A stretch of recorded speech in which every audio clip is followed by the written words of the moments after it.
నంద్యాల పట్టణంలో ఎఫ్ఎంపిబి మా staff meeting జరిగితే వెళ్ళాను. ఆదివారం వచ్చింది.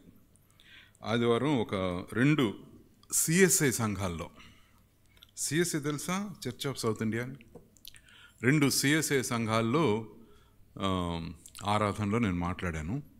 వాళ్ళు సిఎస్ఐ వాళ్ళు, లూథరన్స్ వీళ్ళందరూ ఏం చేస్తారంటే ఎవరికి నడిపించినట్లుగా వాళ్ళు వాక్యం చెప్పడానికి అక్కడ వీల్లేదు. వాళ్ళే ముందు వాక్యం చెప్తారు. మనకి 5 కీర్తనల నుంచి, ఒకటి పాత నిబంధన నుంచి, కొత్త నిబంధన నుంచి, పత్రికల నుంచి, ఇట్లా 4 వాక్యాలు మనకిస్తారు. ఆ 4 వాక్యాల మీద ఏదో ఒక వాక్యం మీద మీరు తయారై బోధించాలి అని చెప్తారు. అలాగే ప్రతి వారం కూడా దానికి ఒక టైటిల్ ఉంటుంది వాళ్ళకి. ఆ టైటిల్ ఏంటంటే, పోయిన వారం నేను వెళ్ళిన ఆ వారం టైటిల్ ఏంటంటే బాలికల సంరక్షణ దినం. సిఎస్ఐ సంఘం వాళ్ళు ఆచరించారు బాలికల సంరక్షణ దినం. సండే స్కూల్ పిల్లల్లో ముఖ్యంగా ఆడపిల్లలందరినీ చేరదీసి వాళ్ళకి బహుమతులు ఇచ్చి బాలికల సంరక్షణ గురించి 4 మాటలు కూడా చెప్పండి అంటే దానికోసం కూడా నేను చెప్పాను. అప్పుడు నేను తయారు చేసిన వాక్యాన్ని మళ్ళీ ఇంకా ఎక్కువగా ధ్యానం చేసి ఈరోజు మీ ముందు పంచుకోవాలని నేను ఆశపడుతూ ఉన్నాను. మత్తయి సువార్త 15వ అధ్యాయంలో ఒక వాక్యం నేను చదువుతాను. మత్తయి సువార్త 15వ అధ్యాయం. మత్తయి సువార్త 15వ అధ్యాయం 21, 22 వచనాలు. యేసు అక్కడి నుంచి బయలుదేరి తూరు సీదోనుల ప్రాంతములకు వెళ్ళగా, ఇదిగో ఆ ప్రాంతముల నుండి కనాను స్త్రీ ఒకటి వచ్చి, ప్రభువా, దావీదు కుమారుడా, నన్ను కరుణింపుము, నా కుమార్తె దయ్యము పట్టి బహు బాధపడుతున్నదని కేకలు వేసెను. చిన్న ప్రార్థన చేసుకుందాం. పరిశుద్ధుడైన తండ్రి, నీకు వందనాలు, స్తోత్రాలు చెల్లిస్తున్నాం. దురాత్మల మయమైన మధ్యాకాశము, ఆ మధ్యాకాశం నుంచి మా మీద, మా మనసుల మీద, మా ఆలోచనల మీద తమ ప్రభావాన్ని చూపించాలని ఆరాటపడే ఈ దురాత్మల సమూహము ప్రభావం, మరి వీటన్నిటి మధ్య మేము జీవనం సాగిస్తూ ఉన్నాం. అనేకమైన శోధనలు, అనేకమైన లోక సంబంధమైన ఆశలు, కాంక్షలు ప్రభా మా కళ్ళ ముందు చూపిస్తూ మమ్మల్ని శోధనలోకి దించాలని ప్రతినిత్యం ప్రయత్నం చేస్తున్న సైతాను, వాడి యొక్క అనుచరులైన దురాత్మలు, వీటన్నిటి నుంచి ప్రభా మేము వీటన్నిటికీ ఎదురుగా నిలబడి పోరాటం చేయడానికి మీరు మా సహాయం చేయండి. ప్రభా, మీరు ఈ లోకంలో ఉన్నప్పుడు మీ పరిచర్యలు ఎక్కువ భాగం నాయన దురాత్మల్ని సంధించడానికి, దురాత్మల్ని మానవ సమాజం నుంచి వెళ్ళగొట్టడానికే మీరు వెచ్చించారు స్వామి. అందుకే నీకు వందనాలు చెల్లిస్తున్నాం. పరిశుద్ధులైన తండ్రి, నీ వాక్యాన్ని మీరు ఆశీర్వదించి మా ప్రయోజనాల కొరకు, మా ఆత్మ మేలు కొరకు స్వామి మీరు మా ముందు ఉంచవలసిందిగా ప్రార్థిస్తున్నాం. నీకు వందనాలు, స్తోత్రాలు ప్రభువా, నీకు మహిమ ఘనత ఆరోపిస్తున్నాం. క్రీస్తు పేర ప్రార్థించి వేడుకొంచున్నాం తండ్రి, ఆమెన్. దెయ్యాలు ఎప్పుడన్నా చూసారా ఎవరన్నా? దెయ్యం పట్టి బాధపడుతున్నా, మిక్కిలి బాధపడుతుందంట. కనాను స్త్రీ ఒక అమ్మాయి వచ్చేసి ప్రభుతో కేకలు వేసి చెప్తా ఉంది చూడండి, ప్రభువా, దావీదు కుమారుడా, నన్ను కరుణింపుము, నా కుమార్తె దయ్యము పట్టి బహుబాధపడుచున్నది.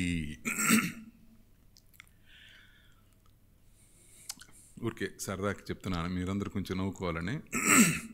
నేను మిషనరీ ట్రైనింగ్ మాకు 82లో జరిగింది. 82లో మిషనరీగా ట్రైనింగ్కి వెళ్ళాను. సేలంలో, తమిళనాడులో సేలం ఉంది కదా, సేలం నుంచి ఒక 40 కిలోమీటర్ల దూరం వెళ్తే డానిష్పేట అని ఒక చిన్న గ్రామం. ఆ గ్రామంలో బేతేల్ అగ్రికల్చరల్ ఫెలోషిప్ అని ఒక పెద్ద సంస్థ. ఆ సంస్థలో బేతేల్ బైబిల్ ఇన్స్టిట్యూట్ అని చిన్న బైబిల్ కాలేజ్. ఆ బైబిల్ కాలేజీలో ఎఫ్ఎంబీబీకి చెందిన ఈ మిషనరీలందరికీ అక్కడ ట్రైనింగ్ ఇస్తారు. సరే, అక్కడికి వెళితే అక్కడ దాదాపు 1.5 సంవత్సరం ఉన్నా నేను. యాక్చువల్గా 1 సంవత్సరంలోనే అయిపోవాలి, కానీ వాళ్ళు ఎందుకు 6 నెలలు పొడిగించారు మాకు. ప్రతి శనివారం, ఆదివారం గ్రామాలకు వెళ్ళాలి. చిన్న చిన్న గ్రూప్స్ చేస్తారు. 5గురు 6గురు ఉంటారు ఒక గ్రూప్లో. గ్రామాలకు వెళ్ళి శనివారం పొద్దున్నే వెళ్ళిపోయేవాళ్ళం. అన్నం కట్టుకుని, టమాటా అన్నం, పులిహోర ఏదో ఒకటి కట్టించేవాళ్ళు. అది తీసుకుని వెళ్ళిపోయి ఇంకా గ్రామాల్లోనే చిన్న చిన్న దుకాణాల్లో ఇంతంత ప్యాకెట్లలో నిమ్మకాయ పచ్చడి, లేకపోతే ఇంకేదైనా పిచ్చి పచ్చళ్ళు చేస్తారు కదా అరవాళ్ళు, ఆ పచ్చళ్ళు అవి కలుపుకొని తినేవాళ్ళం. ఎక్కడో కాలువ పక్కన తిని కాలువలో నీళ్ళు తాగి అంత గొప్ప మర్చిపోలేని అనుభవాలు. ప్రచారం చేసి సాయంత్రం టైం ఎక్కువ అయిపోతే అక్కడే గ్రామంలోనే ఉండిపోయేవాళ్ళం. ఏ స్కూల్లోనో, లేకపోతే ఎవరన్నా కాస్త మంచినీళ్ళు ఇస్తే వాళ్ళ ఇంట్లోనో వరండాలోనో అట్లా పడుకుని మళ్ళీ ఉదయాన్నే లేచి మళ్ళీ ఆదివారం అంతా మళ్ళీ కొన్ని గ్రామాలు తిరిగి అట్లా. అది చాలా బిజీ, 2 రోజులు చాలా బిజీగా ఉండేవాళ్ళు. అలా మా ముందున్న వాళ్ళు చేస్తా ఏం చేశారంటే, మా బైబిల్ కాలేజీకి దగ్గరంటే దాదాపు ఒక 10 కిలోమీటర్ల దూరంలో ఒక ఊరుంది, భూమియంపట్టి ఆ ఊరి పేరు. ఆ ఊరిలో చిన్న సహవాసాన్ని ప్రారంభం చేశారు. చిన్న సహవాసం, ఎంత ఒక 5 కుటుంబాలు. వాళ్ళు కూడా పూర్తిగా నమ్ముకుని విశ్వసించిన వాళ్ళు కాదు. పాడే పాటలు, యేసుప్రభు మాటలు, కథలు, మేము చూపించే బొమ్మలు, అప్పుడప్పుడు మేము చూపించే ఈ ఫిల్మ్ షోలు, ఇవి చూసి మమ్మల్ని కొంచెం వాళ్ళు ఆకర్షితులై మేము వెళ్ళినప్పుడల్లా వాళ్ళందరూ వచ్చేవాళ్ళు. గ్రామంలో ఉన్న పిల్లలందరూ వచ్చేవాళ్ళు. ఆ సంవత్సరం ఆ టైంలో నాకు ఆ గ్రూప్లో వేశారు. మనకి తమిళం రాదు కదా, తమిళం రాదు, ఇంగ్లీష్ రాదు, హిందీ రాదు, ఏం రాదు, ఒట్టి తెలుగు పట్టుకుని వెళ్తా. కానీ గ్రామాల్లో కొన్ని చోట్ల తెలుగు మాట్లాడేవాళ్ళు ఉండేవాళ్ళు. అక్కడికి వెళ్ళినప్పుడు నన్ను మాట్లాడమనేవాళ్ళు. నేను నా సాక్ష్యం చెప్తా కబో చెప్పేస్తే నేను చెప్పిందంతా చెప్పిన తర్వాత వాళ్ళంతా విని అనేవాళ్ళు, మాకు ఒక్క ముక్క కూడా అర్థం కాలేదనేవాళ్ళు. మన తెలుగు వేరు, వాళ్ళ తెలుగు వేరు కదా. సరే, అట్లా ఈ భూమియంపట్టి అనే గ్రామానికి నేను, మా గ్రూప్లో ఇంకిద్దరు ముగ్గురు ఉన్నారు. ఇంకొక ఆయన సీనియర్, ఒక ఆయన పాస్టర్గా పనిచేస్తా, అది వదిలేసుకుని మిషనరీగా వచ్చాడు. మద్రాస్ ఆయన, పాల్ ఆనంద్ ఆయన పేరు. అందరూ తమిళ వాళ్ళే, నేను ఒక్కనే తెలుగు వాడిని. మేము ఆ గ్రామానికి ఆ రోజు వెళ్ళాలి. మధ్యాహ్నం వరకు ఉండిపోయి స్కూల్లోనే, కాలేజీలోనే మధ్యాహ్నం భోజనం చేసి నెమ్మదిగా బయలుదేరాం. మేము అక్కడ చేరేసరికి కొంచెం చీకటి పడతా ఉంది, చలికాలం, 5 అట్లా అవుతుంది. వెళ్తుంటే గ్రామానికి వెళ్ళేసరికి 5:30, 6 అయిపోయింది. కొంచెం అట్లా చీకటి పడుతుంది, లైట్లు వెలుగుతూ ఉన్నాయి. మమ్మల్ని గ్రామం మధ్యలోనే ఆపేశారు. మేము అక్కడ ఒక ఖాళీ ప్లేస్లో చిన్న పాకలాగా వేసుకుని అక్కడ పాటలు పాడేవాళ్ళం. పాటలు పాడుతూ వాక్యం చెప్తే ఎవరైనా వచ్చిన వాళ్ళకి వాక్యం చెప్పి డ్యాన్సులు వేసి అట్లా ఏదో చేస్తూ ఉండేవాళ్ళం. గ్రామం మొదట్లోనే కొంతమంది పిల్లలు వచ్చి ఆపేశారు. ఏంటంటే, మన చర్చిలో దెయ్యం వచ్చిందన్నారు. చర్చిలోకి దెయ్యం రావటం, మనకు అసలే భయం దెయ్యాలంటే. చర్చిలోకి దెయ్యం రావటం ఏంట్రా అని మేమందరం ఆశ్చర్యపోయాం. వాడు తమిళలో చెప్తున్నాడు, వాడు నాకు అర్థమవుతా ఉంది.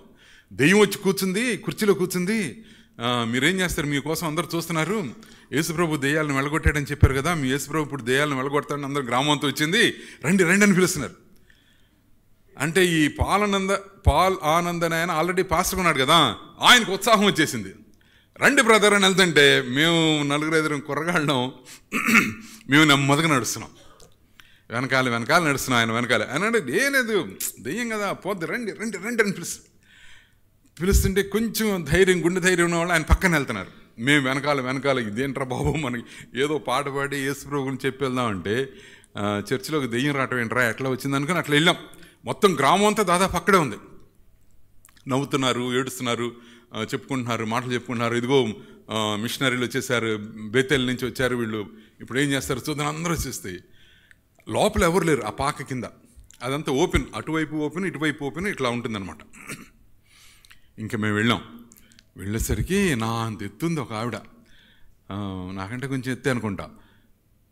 ఎత్తు ఆ మధ్యలో నిలబడింది. అప్పుడు తెలిసింది నాకు ఎత్తు.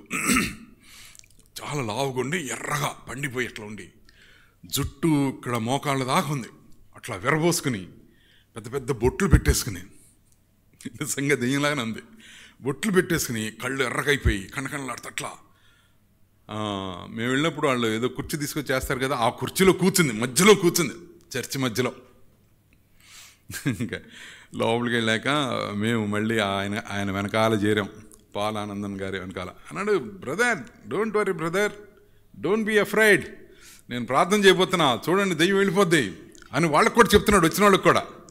యేసు ప్రభు శక్తి ముందు ఈ దెయ్యాల శక్తి ఉండదు, చూస్తూ ఉండండి, మీ మధ్యలో దేవుడు అద్భుతం చేస్తాడని తీసుకెళ్ళిపోయి అందరూ రౌండప్ చేయండి అన్నాడు. మేమందరం రౌండప్ చేసాం. ఆ అమ్మాయి మధ్యలో అంటుంది. ఆయన కళ్ళు మూసుకుని గబగబా భాషల్లో రరడ చేసేస్తున్నాడు ప్రార్థన. కాసేపు భాషలో చేస్తాడు, కాసేపు తమిళంలో చేస్తాడు. తమిళంలో చేసినా భాషలో చేసినా నాకు ఒకటే, ఎందుకంటే నాకు రావు కాబట్టి. అప్పాడే పో సైతానా పో పో అంటున్నాడు. అది పోట్ల, అది అంటుంది పో అన్నప్పుడల్లా. ఆ అన్నప్పుడల్లా ఎవడ కళ్ళు మూసుకోవాలా. మేము కళ్ళు మూసుకున్నట్టే ఉన్నాం కానీ ఇలా చూస్తున్నాం. ఏం చేస్తాం, గవాన్ లేదు ఆగిపెట్టి ఒకటి కొట్టింది అనుకో, పడిపోతాం అక్కడ. భయంగా చూస్తూ ఉన్నాం. మళ్ళీ గబాన్ కళ్ళు మూసుకున్నాం. జనాలందరూ చాలా ఉత్సాహంగా చూస్తున్నారు ఇట్లా ఏం జరగబోతుందని. ఇంకా ఆయన అన్నాడు, బ్రదర్ ఇది చాలా బలమైన దురాత్మ, ఇది ఒట్టిన మన ప్రార్థనలకు పోదు, చూడు నేనేం చేస్తానని సంచిలోంచి బైబిల్ తీశాడు. బైబిల్ తీసి ఆ అమ్మాయిని నెత్తి మీద పెట్టాడు, తల మీద పెడితే ఇలా ఇలా అంది, అలా కూర్చుంది. బైబిల్ పెట్టి ఒత్తుతున్నాడు, పో సాతానా పో, అప్పాలంటే అవతలకు పో అని, అవతలకు పో పిశాచి అవతలకు పో అని అరుస్తున్నాడు, ప్రార్థన చేస్తున్నాడు. ఓ ఆత్మ అంటున్నాడు, అది అన్న నొక్కుతా ఉన్నాడు. కాసేపు ఆగి అమ్మాయి ఏమందంటే, ఒరేయ్ బైబిల్ తీరా అంది. ఒరేయ్ బైబిల్ తీరా, డేయ్ బైబిల్ ఏడు అంది. అనేసరికి మేము గబాన్ కళ్ళు తెచ్చి చూస్తే ఆయన అంటాడు, చూసావా భయం వేసేస్తుంది, బైబిల్ పెట్టేసరికి భయం వేస్తుంది చూసావా, చూడండి ప్రార్థన చేయండి, మీరు బాగా ప్రార్థన చేయండి, బైబిల్ చూసి భయపడిందని మళ్ళీ ఇంకా గట్టిగా నొక్కుతున్నాడు. నేను నాయన ఫిజికల్గా పోవద్దురా అని నా మనసులో, శరీరాన్ని ముట్టుకోకుండా అట్లా నొక్కితే నొప్పి వస్తుంది కదా, మరి ఇంకేమైనా చేస్తే భయం కదా, అట్లా భయంగా చూస్తుంటే ఈయన నొక్కుడు ఆపలేదు. అది రెండోసారి చెప్పింది దెయ్యం లోపల ఉన్నది, డే బైబిల్ దెయ్యి అంది. ఈయన తీయట్లా, ఈయన అనుకుంటున్నాడు అది భయపడి మాట్లాడుతుంది అనుకుంటున్నాడు, అనుకుని బైబిల్ పట్టుని ఇంకా నొక్కుతున్నాడు. అది జిప్పు వేసిన బైబిల్ జిప్పు తీలా, నొక్కుతుంటే ఇలా చేయబట్టి బైబిల్ ఇలా లాగేసుకుని అలా ఇసిరేసింది. అది బాణంలాగా జనాలందరూ ఉన్నారు కదా, వాళ్ళందరూ తలల మీద జైన్ వెళ్ళిపోయింది విమానంలాగా బైబిల్.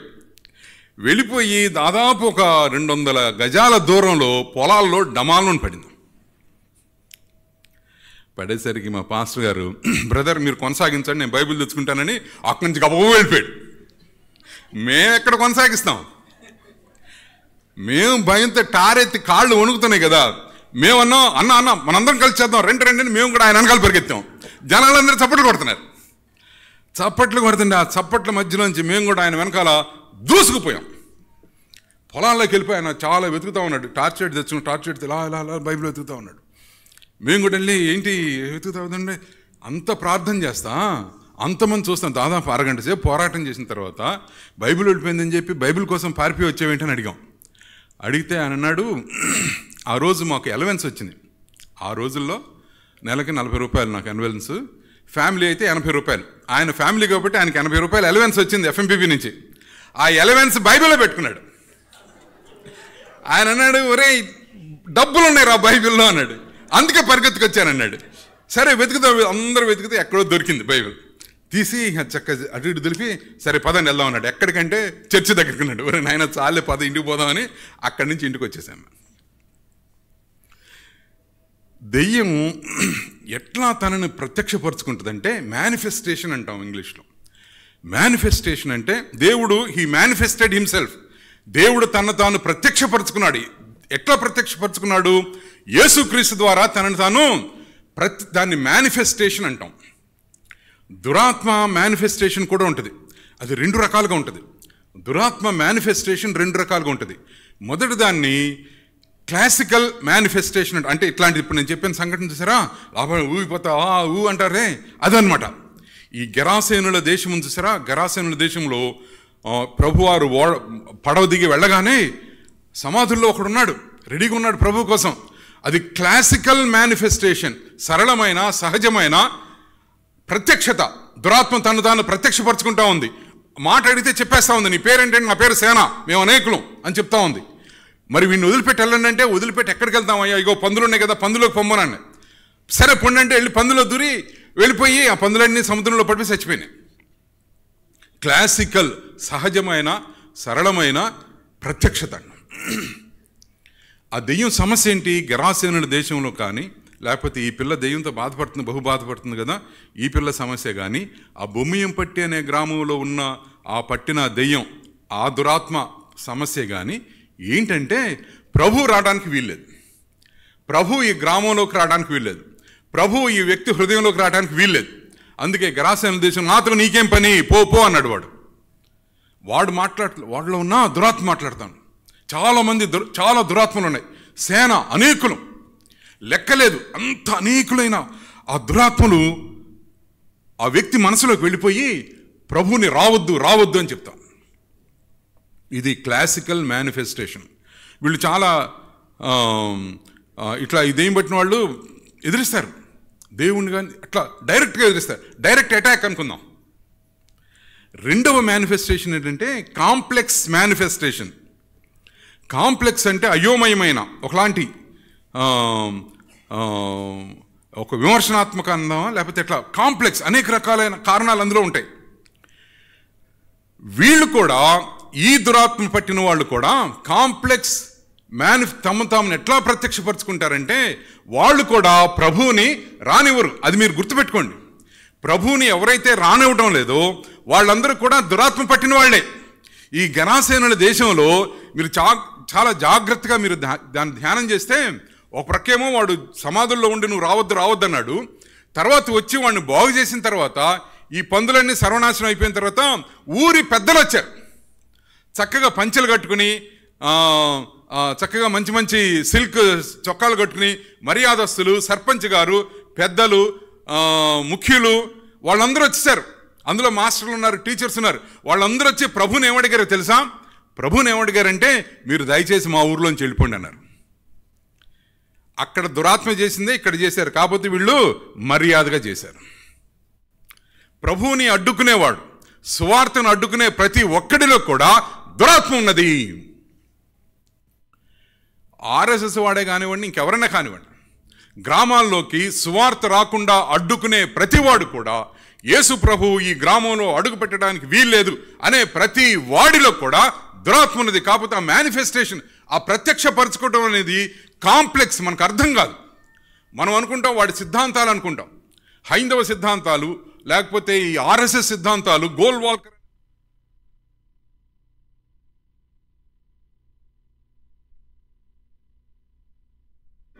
బేసిక్ ప్రాబ్లం ఏంటంటే దురాత్మ పట్టిన సమాజం ఇది.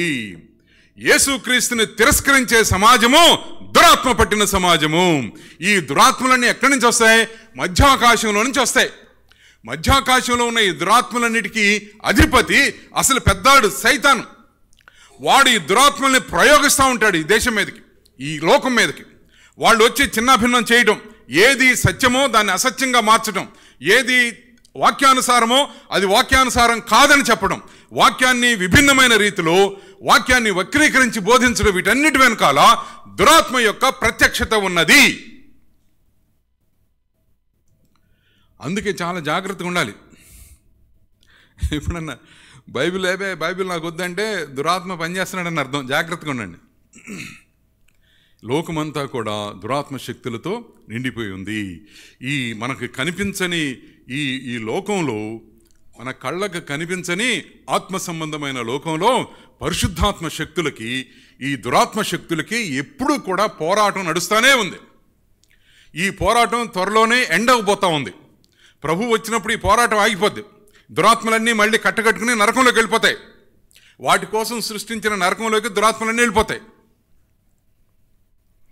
ఈలోగా ఈ దురాత్మలు ఏం చేస్తాయంటే ప్రజల్ని మభ్యపెడతా ఉంటాయి. ఏం మభ్యపెడతా ఉన్నాయి? ఈ మధ్య కొంచెం ఎక్కువగా జరుగుతూ ఉంది. ఈ పునర్జన్మ ఉంది అని మభ్యపెడుతున్నాయి. బైబిల్ ప్రకారం పునర్జన్మ అనేది లేదు. మనం ఇప్పుడే పుట్టాం, మనకు అంతకుముందు ఏ జన్మ లేదు. మనం ఇంతకుముందు ఏ కుక్కగానో గేదెగానో లేవు. మనం ఇంకొక జన్మలో గేదెగానో కుక్కగానో చీమగానో పాముగానో పుట్టట్లా. మనం అయిపోయింది మన జీవితం. ఈ చిన్న ప్రయాణం, ఈ 30 సంవత్సరాలు, 60 సంవత్సరాలు, 70 సంవత్సరాలు, 100 సంవత్సరాల ప్రయాణమే మనకు ప్రాముఖ్యమైనది. మనకు ముందు లేదు, వెనకాల లేదు.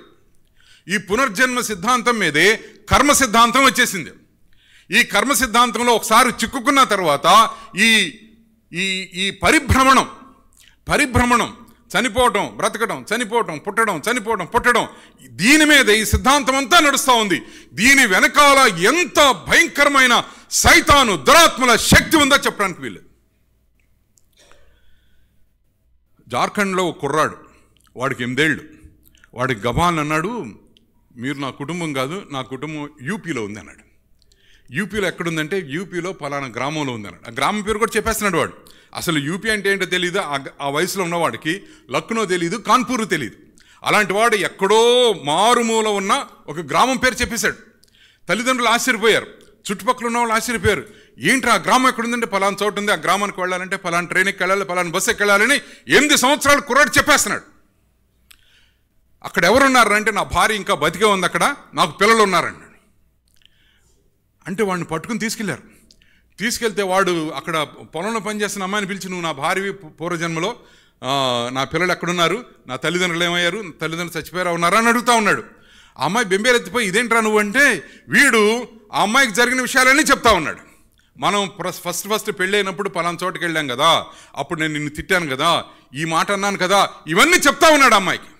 అది చూసిన వాళ్ళు ఏమనుకుంటారు, పూర్వజన్మలో వీడు ఖచ్చితంగా ఈ అమ్మాయి హస్బెండ్ అయి ఉంటాడు.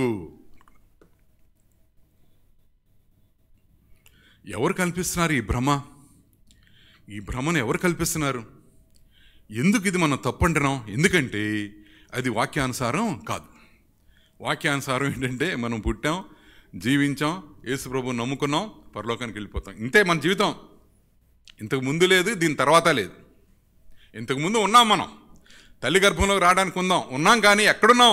ఎక్కడో దేవుని యొక్క తలుపుల్లో ఉన్నాం, ఆయన మనసులో ఉన్నాం. మనం జగత్తు పునాది వేయబడక ముందే క్రీస్తులో నేను చూశాను అన్నాడు. కాబట్టి క్రీస్తులో దేవుడు మనల్ని చూశాడు, అక్కడెక్కడో ఉన్నాం. అప్పుడు మన ఉనికి ఏంటో తెలియదు, మనమేంటో తెలియదు. మనకి కేవలం దేవుని యొక్క మనసులో మాత్రమే ఉన్నాం. చనిపోయిన తర్వాత మళ్ళీ లోకంలోకి రావు. మనం చనిపోయిన తర్వాత నేరుగా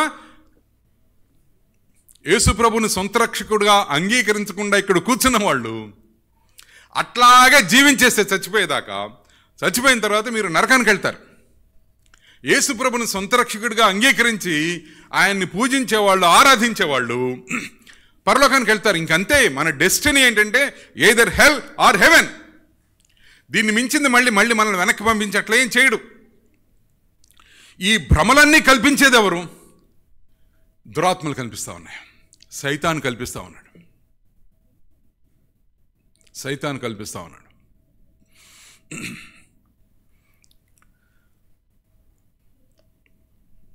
చాలా చిన్నప్పుడు మా ఇంట్లో ప్రార్థన జరుగుతూ ఉంది.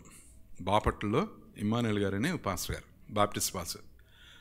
ఆయన ప్రతి వారం వచ్చి ప్రార్థన జరిగించేవాడు. మేమే పిల్లలం, 5 పిల్లలం, మా నాన్నగారు, అమ్మగారు ప్రార్థన చేస్తూ ఉండంటే, అమ్మ పనిచేసే గవర్నమెంట్ హాస్పిటల్లో అమ్మ స్టాఫ్ నర్స్ అప్పుడు. అక్కడ మంత్రసానిగా ఒక ఆంటీ ఉన్నారు. ఆ ఆంటీ వాళ్ళ అబ్బాయి వచ్చి ఆంటీ మీరు పాస్టర్ గారు రావాలంటే అమ్మ పంపించి, ఏంటంటే మా ఇంట్లోకి దెయ్యం వచ్చింది అంటే గవ్వ వెళ్ళిపోయాం. పిల్లలం కదా, తెలియదు. అమ్మ ఉంటే చాలు, అమ్మ చేయబట్టిన వెళ్ళిపోతుంది. అక్కడికి వెళ్తే ఇంటి ప్రక్కన కోమట్ల ఇళ్లలో వైశ్యుల అమ్మాయి, వీళ్ళ ఇంటికి రారు వాళ్ళు చూడండి కూడా చూడరు. ఆవిడ వచ్చేసి కిచెన్లో కూర్చుంది. ఈవిడ గారెలేస్తూ ఉంది. ఎవరు? ఆంటీ. వేసిన గారు వేసినట్టు తినేస్తూ ఉంది. ఎన్ని తింది? 20, 25, 30 గారెలు తినేసింది. కూర్చుని ఇంకా ఏంటి అట్లా అంటుంది. అంటే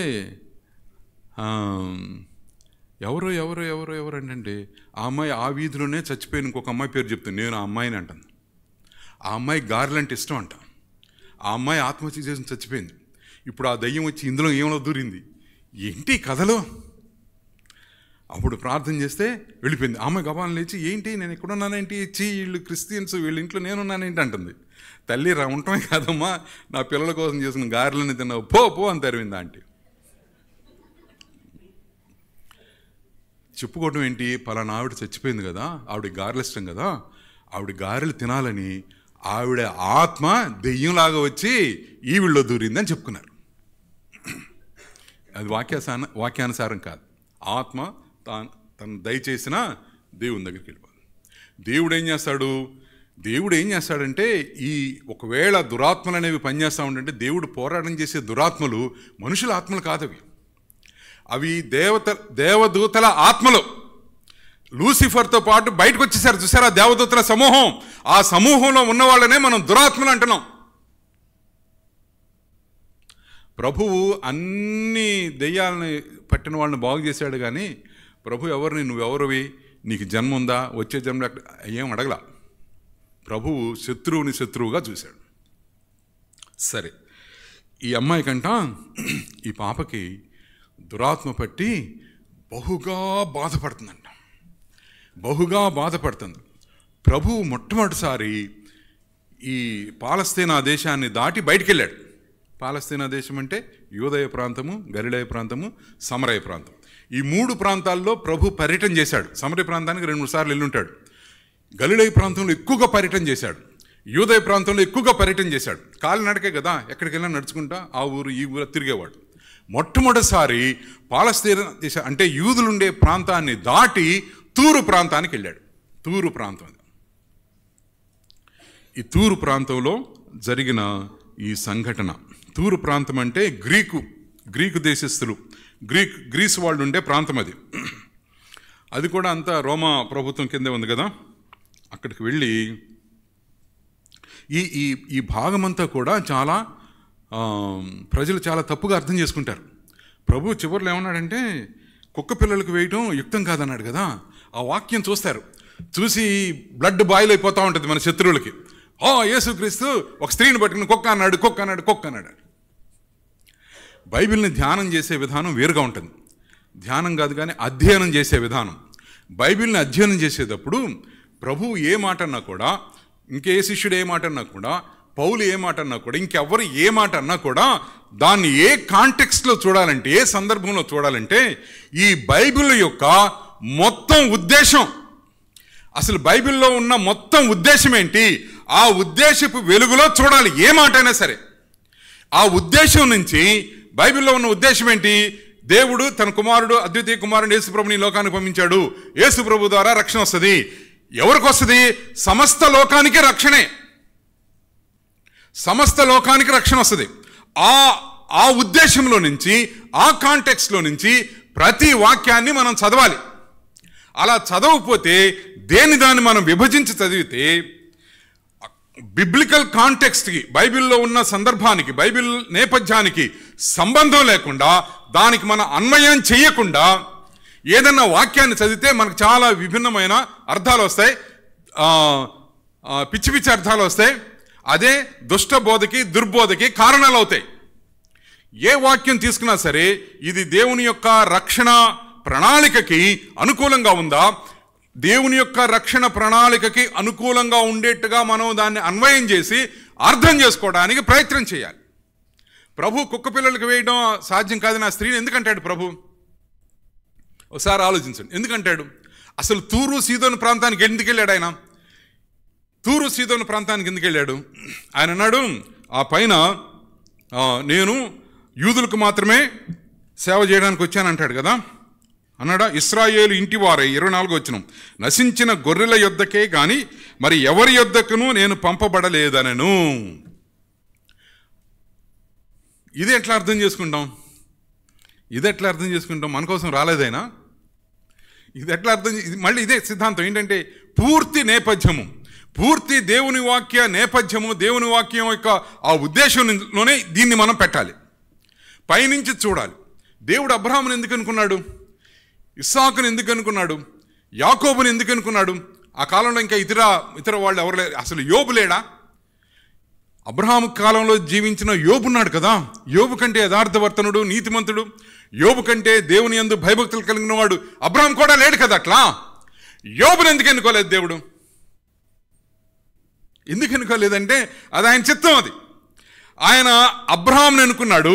అబ్రహాము యొక్క సంతానానికి ఆయన చేసిన వాగ్దానం ఏంటంటే నీ ద్వారా రక్షణ అనేది, నీ ద్వారా ఆశీర్వాదం అనేది ఈ భూమి మీద ఉన్న సమస్త జనములకు, ఆదికాండం 12వ అధ్యాయం, భూమి మీద ఉన్న సమస్త వంశములు, సమస్త కుటుంబములు, సమస్త జాతులు, జనములు అన్నీ కూడా నీ ద్వారా ఆశీర్వాదం పొందుతాయి అన్నది వాక్యం. దేవుడు అట్లాంటి వాగ్దానం అబ్రహాంకే చేశాడు. అంటే అబ్రహాము యొక్క సంతానం ఏం చేస్తారంటే ఈ మెస్సయ్య వచ్చాడని, రక్షకుడు వచ్చాడని, ప్రభు అయిన యేసుక్రీస్తు వచ్చాడని చెప్పి ఈ వాక్యాన్ని ప్రపంచమంతటా చాటిస్తారు. ప్రపంచానికంతటికీ సువార్త ఎవరి ద్వారా వెళ్తుంది? యూదుల ద్వారా. అందుకే ప్రభు సమరయ స్త్రీతో మాట్లాడేటప్పుడు రక్షణ యూదుల నుంచే కలుగుతుంది అన్నాడు. దానికి 2 అర్థాలు ఉన్నాయి.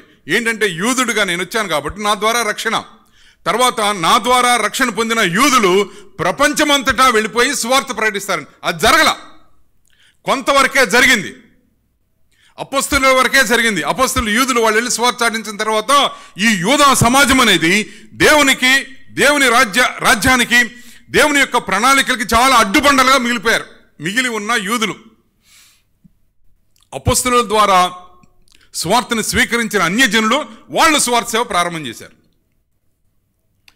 ఈ ప్రభు పుట్టినప్పుడు సిమియోన్ అనేవాడు ఆయన చేతిలో తీసుకుని చేసిన నాథా, నీవు అనుగ్రహించిన రక్షణ నేను కళ్ళారా చూస్తా ఉన్నా.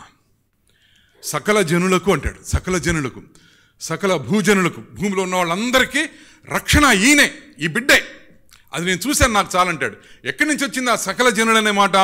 ఎక్కడి నుంచి వచ్చిందంటే పరిశుద్ధాత్మతో ఆవేశాన్ని పొంది పరిశుద్ధాత్మ పూర్ణుడై ఆయన పలికిన ప్రవచనం అది. ఈ ఈ ఈ మనకి ప్రవక్తల్లో కానీ కీర్తనల్లో కానీ చాలా చోట్ల ఈ ప్రస్తావన వస్తుంది, అన్యజనులు అన్యజనులు అన్యజనులు అన్యజనులు నీ దగ్గరకు వచ్చి రక్షణ పొందుతారని. ప్రభు అన్యజనులను వదిలేలా, అన్యజనులకు స్వార్థ ప్రకటించడానికి యూదా సమాజాన్ని ప్రభు సిద్ధం చేశాడు. యూదా సమాజం ఫెయిల్ అయిపోయింది.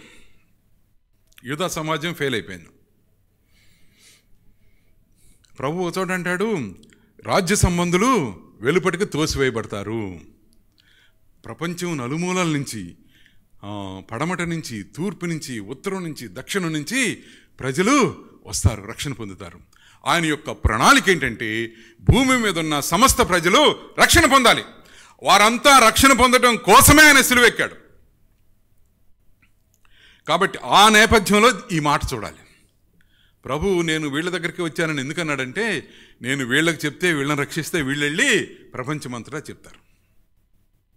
దీన్ని థియోడర్ విలియమ్స్ గారు ఒకసారి ఊరికే ఆషామాషిగా ఏం చెప్పాడంటే, క్లాసులో ఎవరికైనా బర్త్డే అయితే లేకపోతే టీచరే చాక్లెట్లు క్లాసులో పంచాలనుకుంటే ఆయన వెళ్ళి పంచడు, లేకపోతే మొత్తం అందరిని పిలిచి ఇవ్వడు. ఆయన ఏం చేస్తాడంటే ఇద్దరు పిల్లల్ని పిలిచి ఒరే మీరు పంచండిరా అని చెప్తాడు.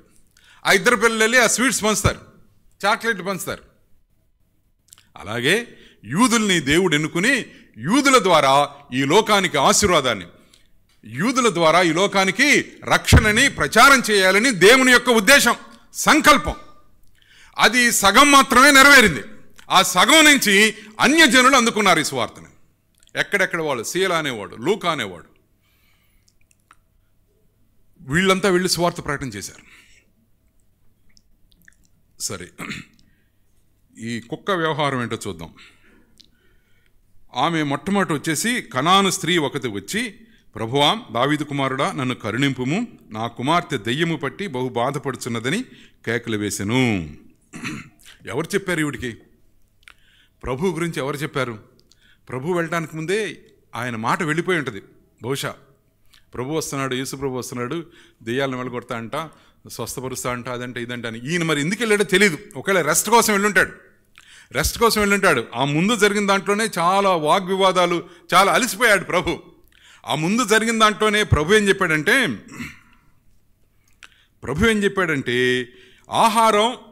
ఆహార విషయం మాట్లాడాడు. ఆహార విషయంలో లోపలికి వెళ్ళేది నిన్ను పాపిగా చేయదు, నోట్లో నుంచి బయటకు వచ్చేది, హృదయంలోంచి బయటకు వచ్చేదాన్ని ప్రభువు చూస్తాడు. లోపలికి వెళ్ళేదాన్ని ప్రభువు చూడ్డు. నువ్వేం తింటావో ఏం తాగుతావో అది దేవునికి అవసరం లేదు. ఈ ఆహారం అనేది ఏది కూడా నిన్ను అపరిశుద్ధం చేయలేదు. అంటే ఆయన ఉద్దేశం ఏంటంటే దేవుని రాజ్యంలోకి వచ్చే సమస్త అన్యజనులు. పేతురుకు ఒకరోజు దుప్పటి కనపడింది, అన్నీ ఉన్నాయి. దేవుడు ఒక దుప్పటి దించుతా ఉన్నాడు సువార్థికుల ముందుకి. అందులో కూడా అందరూ ఉన్నారు, అన్ని రకాల జాతులు. పలానా జాతికి సువార్త ప్రకటించడానికి వీల్లేదు అని చెప్పడానికి లేదు. అన్ని జాతులకి సువార్త వెళ్ళాలి, అన్ని జాతులు రక్షణ పొందాలి. పరలోకానికి వెళ్ళినప్పుడు తూర్పు నుంచి, పడమర నుంచి, దక్షిణ నుంచి, ఉత్తరం నుంచి, అన్ని వైపుల నుంచి, అన్ని దేశాల నుంచి, అన్ని ఖండాల నుంచి, అన్ని జాతుల నుంచి ప్రజలు పరలోకాన్ని నింపివేయాలి. అది ఆయన చిత్తము. అది చెప్పాడు ఆయన. అందరిని రానివ్వండి, ఎవడో వస్తే నువ్వు మైలు పడిపో. ఈ మైలు అనే మాట మనం వాడచ్చలేదు. మైలు పడిపో. ఎవడో వస్తే వాడిని తాకితే నువ్వు అపరిశుభ్రం అవ్వవు. నీలో నుంచి బయటికి ఏదో వస్తుందో అదే నిన్ను పాపించేస్తుంది అని అంతకుముందే ప్రభు చెప్పాడు. ఆ వాదం అంతా అయిపోయిన తర్వాత వెంటనే ఈ తూరు సంఘటన జరిగింది. ఈ తూరు సంఘటనలో కూడా ఆయన చెప్పినట్టుగానే కనాను దేశపు స్త్రీ ఒక ఆమె వచ్చేసింది. కనాను దేశంలో నివసించే ఒక గ్రీసు దేశపు స్త్రీ ఈవిడికి ఎవరు చెప్పారు ప్రభు గురించి? ఎక్కడో వింది, వచ్చేసాడా, అదే ఊరు అయి ఉంటుంది ఆవిడది. ఆవిడొచ్చేసి ప్రభు ముందుకు వచ్చేసి ఆవిడ దృష్టిలో ప్రభు ఎవరంటే దావీదు కుమారుడు, అంతవరకే. దావీదు కుమారుడు అంటే ఎవరు? ఆమె ఈ తూరు దేశపు స్త్రీ ప్రభువుని దావీదు కుమారుడుగా చూస్తా ఉంది, అంటే ఒక యూదుడుగా చూస్తా ఉంది. యూదుల్లోనే ఈ దావీదు కుమారుడు అనే మాట చాలా ఫేమస్. దావీదు కుమారుడు అంటే మెస్సయ, దావీదు కుమారుడుగా దావీదు యొక్క పరంపర, దావీదు యొక్క వంశములో వస్తాడు, ఆయనే మహారాజు అని చెప్పి అది యూదుల్లో ఉంది. మెస్సయ అనేవాడు యూదుల్లోంచి వస్తాడని యూదుల్లోనే ఉంది, అది వాళ్ళ నమ్మకం. ఈవిడ అది పట్టుకుంది. ఒకవేళ ఏమనుకుందో, దావీదు కుమారుడు అని చెప్తే ప్రభు సంతోషపడతాడు అనుకుందేమో. ప్రభు ఒక్క మాట ఏను ఆమెతో మాట్లాడలేదు. ఎందుకు మాట్లాడలా? ఆయన యూదు నేపథ్యం అక్కడ పనిచేయట్లా, యూదు నేపథ్యం పనిచేయట్లా. ఈ ఎక్కడికన్నా వెళ్తే, ఒకసారి హుబ్లీ వెళ్తే, హుబ్లీలో బాప్టిస్ట్ చర్చ్లో 3 రోజుల మీటింగ్స్, ఎఫ్ఎంపీబీ మీటింగ్స్ అయిపోయిన తర్వాత ఆ బాప్టిస్ట్ చర్చ్ సెక్రటరీ గారు నా దగ్గరకు వచ్చారు. పెద్ద ఆయన, పాపం ముసలాయన, 80 ఏళ్ళు. వచ్చి, సార్ మీరు విజయవాడలో ఏ చర్చికి వెళ్తారండి అన్నాడు. నా బాప్టిస్ట్ చర్చ్ అనండి అన్నా అని పక్కకు వచ్చేసా. మరి నా మొహంలో ఆయనకి ఏం కనిపడిందో లేదు, మళ్ళీ పక్కకు వచ్చాడు. ఫోటో తీస్తా ఉన్నారా పెద్దలతో, నేను మధ్యలో ఉన్నా. పక్కకు వచ్చి, సార్ మీ ఇంటి పేరు ఏంటి సార్ అన్నాడు. ఎందుకు అడుగుతున్నాడు ఇంటి పేరు? మీది తినాలి, మాది తినాలి, ఎక్కడ చూసినా ఇదే గొడవ, ఎక్కడికి వెళ్ళినా ఇదే గొడవ. కొన్ని చోట్లకి వెళ్తే ఆయన ఎందుకు పిలిచారంటున్నారు, సంఘాల్లోనే ఆయన ఎందుకు పిలిచారంటున్నారు, ఆయన మనవాడు కాదు కదా అంటున్నారు. నీకోసం చచ్చిపోయింది, నా కోసం చచ్చిపోయింది ఒకటే కదా, ఒకే సిద్ధాంతము, ఒకే రక్తము, ఒకే ప్రభు, ఒకే నాథుడు. కొంతమంది నా ముందు మాట్లాడేటప్పుడు వాళ్ళకి తెలిసిపోద్ది నేను ఎవరినో. నేను ఎవరినే కాదు, నేను క్రైస్తవుని అంతే. కానీ వాళ్ళ దృష్టిలో ఆ ఇంటి పేరో చర్చి పేరో ఏదో పట్టుకుని వాళ్ళు కన్ఫ్యూజ్ అయిపోతూ ఉంటారు. బాప్టిస్ట్ అని చెప్తే వాళ్ళకి నమ్మకం కలగదు. ఇంటి పేరు ఏంటి సార్ అంటారు. నేను ఆ ముసలాయనకి చెప్పాను, నా ఇంటి పేరు నేను చెప్పనండి అన్నా. అంటే ఏదో కే అని రాశారు కదా, కే అంటే ఏంటండి అన్నాడు. నేను చెప్పనండి అన్నా అని మళ్ళీ అటు వెళ్తే మళ్ళీ నెమ్మదిగా వచ్చాడు, ఇట్లా వచ్చాడు, వచ్చి పక్కన నిలబడ్డాడు. ఈలోగా మన మిషనరీ ఉన్నాడు కదా, నన్ను పిలిచినాడు, ఆయన పట్టుకున్నాడు. ఆయన కన్నడ, ఆయన పట్టుకుని, బ్రదర్ వాళ్ళ ఇంటి పేరు ఏంటంటే కే అనే అంటామన్నా, మాకు సరిగ్గా తెలియదు అని. పాపం అతను తెలియదు, కన్నడ వాడు కదా, మన వ్యవహారాలు తెలియదు. హుబ్లీలో చాలా పెద్ద తెలుగు చర్చ్. ఆ అబ్బాయి వచ్చి నన్ను అడిగాడు, అన్నా me what is your surname అన్నా అన్నాడు. నన్ను ఆ ముసలాడు అడిగాడు అన్న. అవునన్నాను. చెప్పక, ఎట్టి పరిస్థితులను చెప్పకన్నా.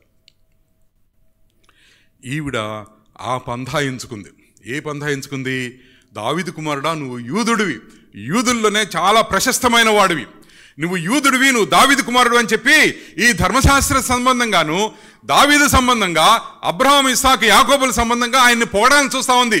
కానీ ఆయన దావీదు కుమారుణ్ణి అన్న టైటిల్కి తనను తాను పరిమితం చేసుకోవట్లా. హీ ఈజ్ లిమిట్లెస్, అపరిమితమైన దేవుడు. ఆయనకు ఒక ఇంటి పేరు, ఒక కులం పేరు, ఒక జాతి పేరు తగిలించడానికి వీలేదు.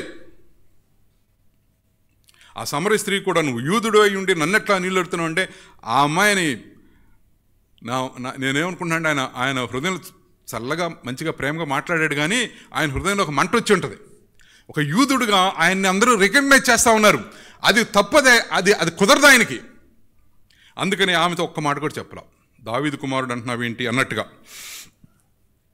తెలివైన స్త్రీలు వీళ్ళు, చాలా తెలివైన స్త్రీలు. ఒక వ్యక్తిని ఎట్లా పొగడాలో, ఎట్లా పనులు చేయించుకోవాలో, వాళ్ళ ఊరి పేరు, వాళ్ళ కులం పేరు, వాళ్ళ గ్రామం పేరు చెప్పి ఎట్లా పనులు చేయించుకోవాలో తెలిసిన స్త్రీ ఈవిడ. దావీదు కుమారుడా సహాయం చేయంటుంది. తర్వాత ఏమైంది? 25వ వచనంలో, 25వ వచనం, అయినను ఆమె వచ్చి ఆయనకు మ్రొక్కి.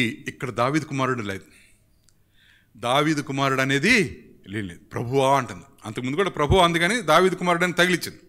ఇక్కడ వచ్చి ప్రభువా ఆయనకి మొక్కుతా ఉంది. He is to be worshipped. ఆయన జాగ్రత్తగా అర్థం చేసుకో. ఆయన కేవలము ఒక జాతిలో వచ్చిన, జాతికి సంబంధించిన, జాతి ముద్ర వేసుకునే వ్యక్తి కాదు. ఆయన పూజనీయుడు. సమస్త జనములు ఆయన్ని పూజించాలి, ఆరాధించాలి, ఆయన ఒక్కడే ఆరాధించాలి. ఆయనకు మ్రొక్కి. అర్థమవుతుందా? కీర్తనలు 45వ కీర్తనలు, 45వ కీర్తన 11, 12 అధ్యాయాలు మీరు చదివితే ప్రభు గురించి మాట్లాడుతూ అక్కడ కీర్తనకారులు ఏం రాశారంటే, తూరు కుమార్తె నైవేద్యాన్ని నీ దగ్గర తీసుకొచ్చింది అని రాశాడు. అది ఇదే అని అనుకుంటున్నాను నేను. ఆ ప్రవచనాన్ని ప్రభు ఇక్కడ నెరవేరుస్తున్నాడు అనుకుంటున్నాను నేను. తూరు కుమార్తె నైవేద్యం ఎవరికి పెడతాం? నైవేద్యం నువ్వు ఎవరిని పూజిస్తున్నావో, ఎవరిని ఆరాధిస్తున్నావో, ఎవరి ముందు సాష్టాంగ పడుతున్నావో ఆ వ్యక్తికి నైవేద్యం పెడతాం మనం. నైవేద్యం అనేది పూజించే వస్తువుల్లో, పూజించడానికి మనం ఉపయోగించే వస్తువుల్లో బలులు, నైవేద్యాలు ఉన్నాయి. ఆ నైవేద్యాన్ని తూరు కుమార్తె అంట ప్రభువుకి సమర్పిస్తూ ఉందంట. కీర్తనలో 45:12 ఈ తూరు కుమార్తె ఇప్పుడు వచ్చి ఆ పని చేస్తూ ఉంది. ఆయనకి నైవేద్యం అర్పిస్తూ ఉంది. ఏమి నైవేద్యం? తన నైవేద్యం. హృదయాన్నంతా నైవేద్యంగా మార్చేసింది. కన్నీళ్ళన్నీ నైవేద్యంగా మార్చింది. కన్నీటి నైవేద్యం ఇది. ఇంట్లో పాప ఏడుస్తూ ఉంది, గిలగిల కొట్టుకుంటా ఉంది, మంచం మీద పడిపోతా ఉంది, తలకాయ తీసుకెళ్ళి బాదుకుంటా ఉంది. చాలా భయంకరమైన దుస్థితిలో నా కుమార్తె ఉన్నది. ప్రభు దగ్గరికి కన్నీటి నైవేద్యాన్ని తీసుకెళ్ళి అంత దుఃఖంలో కూడా ఆయనకు మొక్కుతా ఉంది, నైవేద్యాలు అర్పిస్తూ ఉంది స్త్రీ. ఈమె చాలా తెలివైన స్త్రీ. ఈమెకి ప్రార్థన ఎట్లా చేయాలో తెలుసు, దేవుని దగ్గర నుంచి సమాధానం ఎట్లా రాబట్టాలో తెలుసు. వచ్చిన పని అయ్యేదాకా, అడిగిన కార్యం జరిగేదాకా, చేసిన ప్రార్థన నెరవేరేదాకా వదిలిపెట్టని పట్టుదల కలిగిన స్త్రీ ఈవిడ. ప్రభు ఈవిడ్ని ఏమన్నాడు తెలుసా? చివరిలో, అమ్మా నీ విశ్వాసము గొప్పది అన్నాడు. ఈ మాట ప్రభువు ఈ 4 సువార్తలు ఇంకొక వ్యక్తికి మాత్రమే వాడాడు. నీ విశ్వాసం చాలా గొప్పదని. ఇంకో వ్యక్తి ఎవరు? మత్తయి సువార్త 8వ అధ్యాయంలో శతాధిపతి ఒకడు ఉన్నాడు. శతాధిపతి ప్రభు దగ్గరకు వచ్చి, నా దాసుడు చచ్చిపోవడానికి సిద్ధంగా ఉన్నాడు, జబ్బుపడ్డాడు, వాడిని బాగు చేయంటే ప్రభు అన్నాడు, సరే పద ఇంటికి వస్తాడు. వాడు అన్నాడు, రావద్దు, నువ్వు ఇంటికి రావద్దు, ఇక్కడి నుంచి చెప్పు, నువ్వు వాడు బాగుపడతాడు అన్నాడు.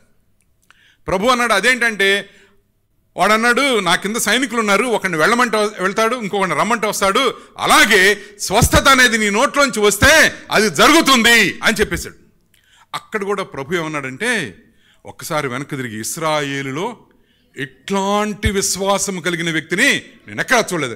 వీళ్ళిద్దరు కూడా ఇశ్రాయేలు కాదు, వీళ్ళిద్దరు కూడా వాగ్దాన పుత్రులు కాదు, వాగ్దాన జాతికి చెందిన, యూదా జాతికి చెందిన, ఇశ్రాయేల్ జాతికి చెందిన వాళ్ళు కాదు. వీళ్ళు అన్యజనుల్లో నుంచి విశ్వాసులు పుట్టుకొస్తా ఉన్నారు. అన్యజనుల్లో నుంచి దేవునికి నైవేద్యాలు అర్పిస్తా ఉన్నారు. అన్యజనుల్లో నుంచి దేవుణ్ణి పూజించే వాళ్ళు వస్తూ ఉన్నారు ప్రభువుని. సమరయ స్త్రీతో ప్రారంభమైంది. సమరయ స్త్రీ అంటే సగం యూదు, సగం సమరయ. వీళ్ళు ఖచ్చితంగా వేరే.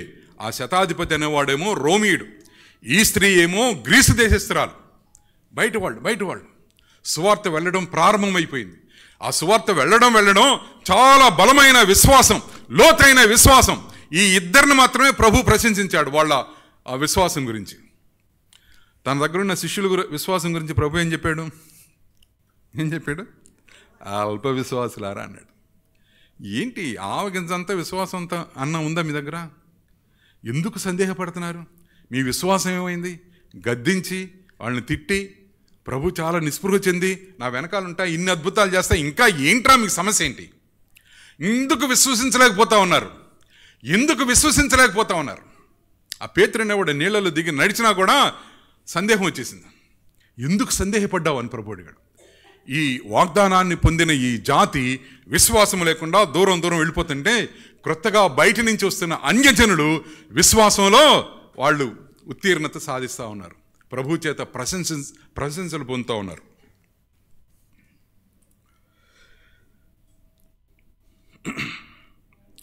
యూదులు ప్రార్థన చేసేటప్పుడు సాధారణమైన ప్రార్థన 3 విషయాలు చెప్తారు ప్రభుకి.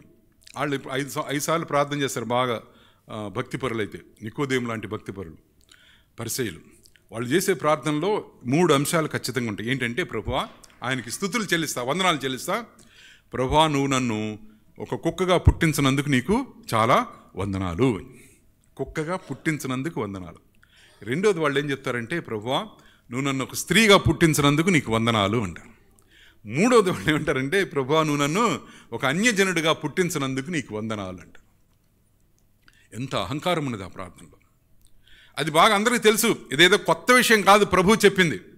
బార్క్లే అనే ఒక మహాశయుడు ఆయన దీని మీద రాసిన వ్యాఖ్యానంలో ఆయన ఏమంటాడంటే, ప్రభు ఈ మాట చెప్పేటప్పుడు చిన్నగా మందహాసం చేస్తా చెప్పుంటాడు ఈ మాట. కుక్కలకి వేయటం యుక్తం కాదు. ఏమంటున్నాడు ఆయన?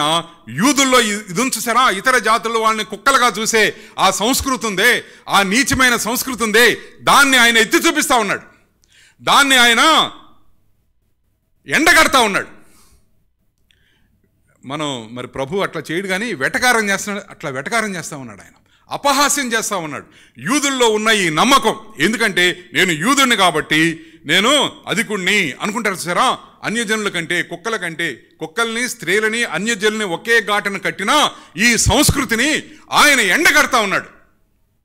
అట్లా చెప్పేటప్పుడు వెటకారంగాను అపహాస్యంగాను ప్రభు మాట్లాడేటప్పుడు చిన్నగా స్మైల్ చేస్తుంటాడు అని రాశాడు ఆయన, బార్క్లే మహాశయుడు. అంతేగాని దీనికి అర్థం ఆయన స్త్రీని కుక్క అన్నాడు కానే కాదండి. ఎందుకు అంటాడు కుక్క అని? ఎందుకంటాడని తెలుసుకోవడానికి మనం బైబిల్ యొక్క, నేను మొట్టమొదటి చెప్పినట్టుగా బైబిల్ యొక్క పూర్తి నేపథ్యాన్ని అర్థం చేసుకోవాలి. స్త్రీలని అణిచిపెట్టి ఉంచే సమాజం, అసలు యూదా సమాజము, మన భారతదేశంలో ఉన్న ఈ సమాజం, ఈ రెండు కూడా స్త్రీలని అణిచిపెట్టి ఉంచే సమాజం. బాలికల సంరక్షణ దినం జరిగినప్పుడు సిఎస్ఐ చర్చిలో పెద్ద చర్చ్ అండి, 1500 మంది, నంద్యాలలో పెద్ద చర్చి. అట్లాంటి ఇంకా చాలా ఉన్నాయి ఆ చర్చ్. ఏంటో నాకు చాలా ఆశ్చర్యం వేసింది, ఈ మెయిన్ లైన్ సంఘాల్లో కూడా ఇంతమంది జనం రావడం. అక్కడ నేను ఒక విషయం చెప్పాను వాళ్ళకి, స్త్రీని ఏ విధంగా, ఆడపిల్లల్ని ఏ విధంగా ఈ సమాజం నాశనం చేసుకుంటా ఉంది అనేది చెప్పడానికి నేను ఒక ఉదాహరణ చెప్పాను. నేను మొట్టమొదటి నార్త్ ఇండియాకి వెళ్ళినప్పుడు ఝాన్సీ అనే ప్రాంతంలో, ఇప్పుడు ప్రస్తుతం ఏమో ఒక పెద్ద కొండ లాంటిది ఉంటే దాని మీద ఒక పెద్ద బంగ్లా వీళ్ళు తీసుకుని ఆఫీస్ పెట్టారు ఎఫ్ఎంపీబీ వాళ్ళు. దానికి ముందు సిప్రి బజార్ అని ఒక చాలా జనసమర్థమైన ప్రాంతంలో ఒక ఇంట్లో, ఒక బిల్డింగ్లో ఆఫీస్ ఉండేది. ప్రస్తుతం నేను వెళ్ళటం ఆఫీస్లో వేశారు నన్ను. ఇది ఎప్పుడు 1983లో ఆఫీస్లో నేను పనిచేస్తూ ఉన్నప్పుడు ప్రక్కింట్లో, పక్కనున్న ఇంట్లో ఫ్యామిలీ, అటు ఫ్యామిలీ ఇటు ఫ్యామిలీ, తర్వాత షాపులు అట్లా ఉండేవి. ఆ ఫ్యామిలీస్లో ఒక పాప పుట్టింది. వాళ్ళు చాలా హై లెవెల్ బ్రాహ్మిన్స్ అని చెప్పుకుంటారు. వాళ్ళు పుడితే వాళ్ళు బయటకు వచ్చినప్పుడు, లోపలికి వెళ్ళేటప్పుడు మేము టాటా బై బై చెప్తూ ఉండేవాళ్ళం. ఆడపిల్ల, ఆ పెళ్ళైన అమ్మాయికి కూడా. ఆ అమ్మాయి చాలా స్మైల్స్ ఇస్తూ ఉండేది. కహా జా రహే హో అంటే నేను మా ఆయన వాళ్ళ దగ్గరికి వెళ్తున్నా అట్లా చెప్తూ ఉండేది. ఆమెకి పెళ్ళయి పాప పుట్టింది, ఆడపిల్ల పుట్టితే మరి ఏ కారణం చేతనే ఇక్కడ జరగలేదు కానీ కాన్పు భర్త ఇంట్లోనే జరిగింది. అది అయిన తర్వాత వారం రోజులకో 10 రోజులకో ఆ చిన్న పిల్లని ఇక్కడికి తీసుకొచ్చారు. తీసుకొస్తే క్యా హమ్ దేఖ్ సక్తే హై క్యా అంటే, ఆయే భాయ్ సాబ్ దేఖో అంది. వెళ్ళాం, నేను నా ఫ్రెండ్స్ వెళ్ళి చూసాం, పాపను చూసాం. చిన్న బుడ్డిది, ఎంత ఎర్రగా ఎంత బొద్దుగా ఉందో చూసి వాళ్ళు ఎవరు చూడకుండా ఆ పాప నుదుటి మీద సిలువేసి, ప్రభా ఈ బిడ్డని సంరక్షించు అని చెప్పి ప్రార్థన చేశాం. వాళ్ళు చూస్తే గొడవ అయిపోతుంది. చక్కగా మాట్లాడి వాళ్ళు ఏదో స్వీట్ పెడితే తిని మళ్ళీ వచ్చేసాం. ప్రతిరోజు ఆ అమ్మాయిని తల్లిని అడుగుతూ ఉండేవాళ్ళు, ఎట్లా ఉంది పాప అంటే, బాగుంది, నవ్వుతుంది, వాళ్ళ మామని మామ అంటుంది, అది కబుర్లు చెప్తూ ఉండేది. 2 నెలలు అయిన తర్వాత ఆ పిల్ల చాలా బొద్దుగా అయిపోయి ఎంత అందంగా ఉంటుందో. భర్త వచ్చాడు అక్కడి నుంచి, వచ్చాడు, ఇంట్లో ఉన్నాడు. వాళ్ళు నవ్వులు పువ్వులు, పప్పుచారులు సాంబార్లు చేసి తింటా ఉన్నారు, రొట్టెలు చేసి తింటా ఉన్నారు. అవన్నీ మాకు వినపడతా ఉంటాయి, బయటకు వచ్చినప్పుడు వినపడతా ఉంటాయి. వచ్చారు కావాలి, సంతోషంగా ఉంది కావాలని. ఒకరోజు నవ్వులు వినపట్ల. అప్పుడు ఆ అమ్మాయి వాళ్ళ తమ్ముడు ఉంటే, వాడు బుడ్డోడు, వాడిని అడిగాం. ఆడే 9వ తరగతి 10వ తరగతి. ఎక్కడరా మీ అక్క మీ బావ అంటే, బావ వచ్చాడు, బావ అక్కనేని పాపని తీసుకెళ్ళిపోయాడు. తీసుకెళ్ళిపోయాడా, వెరీ గుడ్. ఎక్కడికి? వాళ్ళ ఊరు వెళ్ళారా? వాళ్ళ ఊరు ఎక్కడో కాన్పూర్ దగ్గర. లేదు వారణాసి వెళ్ళారని. వారణాసి ఎందుకు వెళ్ళారా అంటే, ఏదో పని మీద వెళ్ళారని తప్పించుకున్నాడు. సాయంత్రం పట్టుకున్నామండి, వారణాసి ఎందుకు వెళ్ళారు, మీకు బంధువులు ఎవరు ఉన్నారండి? బంధువులు ఎవరు లేరండి. మళ్ళీ తిరిగి ఎప్పుడు వస్తారంటే, ఇక్కడికి రారు, మళ్ళీ మా బావ వాళ్ళ ఇంటికి వెళ్ళిపోతారు. అక్కడి నుంచి నేరుగా కాన్పూర్ వెళ్ళిపోతారు. అంటే అప్పుడు మాకు కొంచెం అనుమానం వచ్చింది, వారణాసి ఎందుకు తీసుకెళ్ళారు పిల్లని?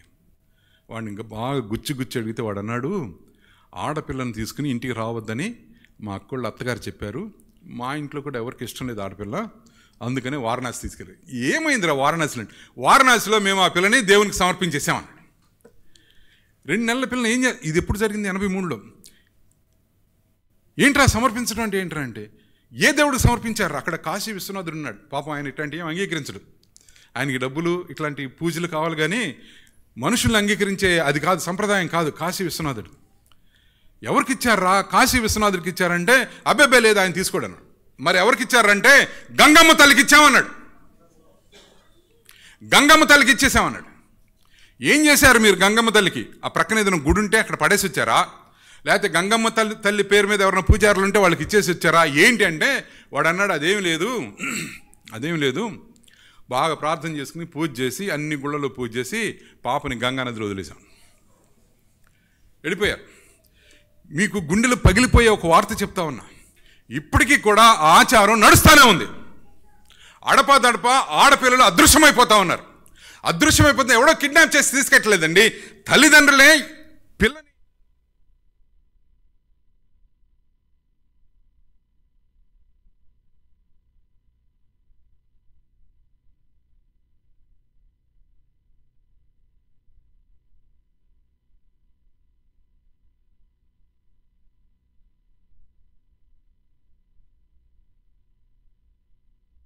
అత్యాచారం జరుగుతుంది. ఎంతమంది చేశారో తెలియదు. భయంకరంగా నాశనం చేసేసి పిల్లని చిన్నభిన్నం చేసేసి ఎక్కడ పడితే అక్కడ కోసేసి ఎక్కడ పడితే అక్కడ కొరికేసి ఆ పిల్లని చంపేసి చచ్చిపోయిన పిల్లని కూడా నాశనం చేసేసి వెళ్తారా?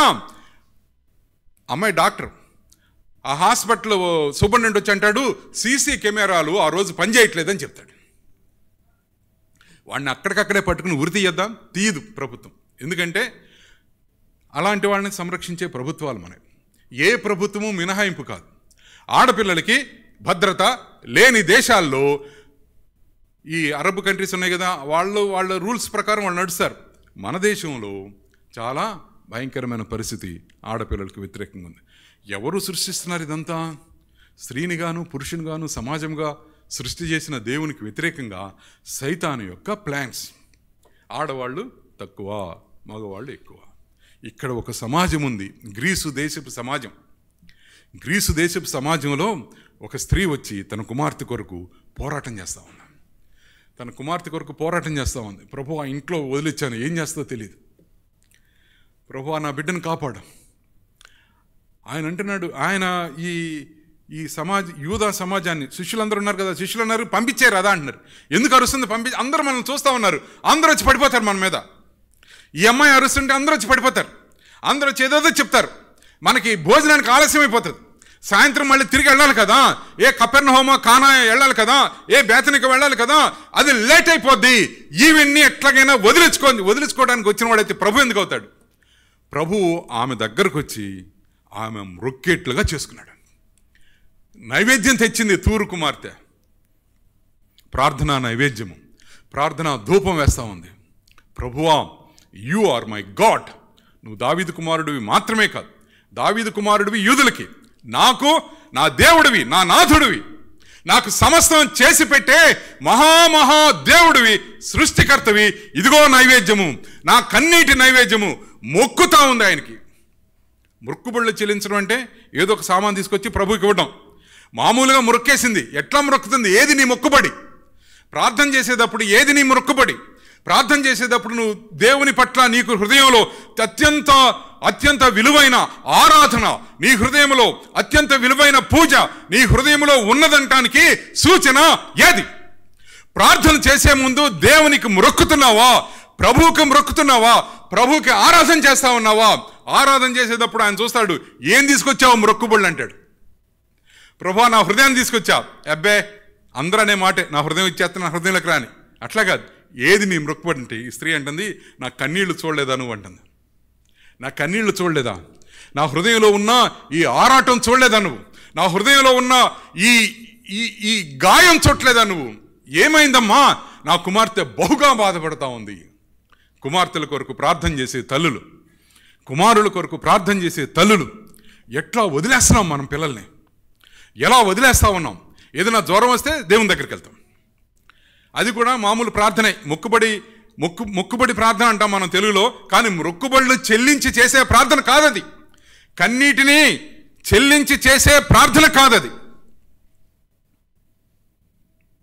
మా అమ్మ ప్రార్థనా పరురాలు. ఈరోజు మేము 5 అన్నదమ్ములం కదా, 5 అన్నదమ్ములు ఏదో రకంగా మినిస్ట్రీలోనే ఉన్నాం. ఒక ఆయన పుస్తకాలు రాసుకుంటున్నాడు, నేనేమో ఇట్లా మిషనరీగా ఉన్నాను, ఇంకొక ఆయన రాసిన క్రైస్తవ పుస్తకాలు పబ్లిష్ చేస్తున్నాడు, ఇంకొకడేమో టైపింగ్ చేస్తూ ఉన్నాడు, ఇంకోడేమో కంపాషన్లో పనిచేశాడు. అందరం గవర్నమెంట్ ఉద్యోగాలు ఎవరూ లేం. ముఖ్యంగా నేను ఎట్లాంటి వ్యక్తిని, నేను పగలు కాలేజీలో నాకు సీట్ ఇవ్వాల.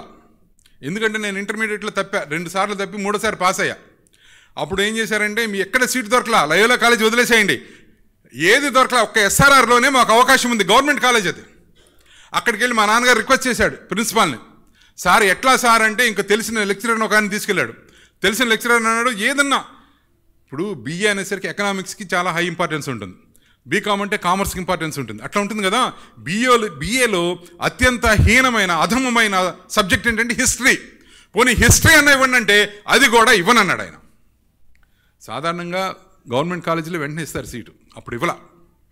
మరి ఏం చేయమంటారంటే ఆయన ఏం సలహా చెప్పాడంటే, వీడిని నైట్ కాలేజీలో చేర్పించండి అన్నాడు. వెంటనే నైట్ కాలేజీలో చేర్పిస్తారు. రాత్రి 6 నుంచి 10 వరకు కాలేజ్, సాయంత్రం 6 నుంచి 10 వరకు. నైట్ కాలేజీలో చదవాలంటే ఎక్కడైనా ఉద్యోగం చేస్తూ ఉండాలి.